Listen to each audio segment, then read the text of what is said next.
মুরব্বী বুঝছে না, ভাবছে অন্য বাড়ির মতো। ওই কি তো হইছে? আমরা বাড়ি আওন যাইবো, তখন যাইবো, গুমন যাইবো, হাগন যাইবো।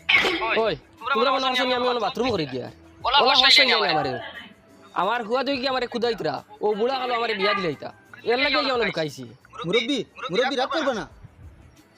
ভুল হয়ে গেছে। আমরা আরো ভাবছি মনে হয় বেশি ধরি লইছে, লুকাইয়া খাম লই লিতে, তার লাগিয়া বাধা দিলাম। এমনি তো দেখছি না কোনোদিন আপনারে বন্ধে বান্ধে কোনোবা সবার দ্বারে দূরে দি খাম লইতে, তাহলে একটু সন্দেহ না। আমার হুয়া দই যদি জিকাই আমরা রাব্বা বাজি আইছি না করি বুঝছেন।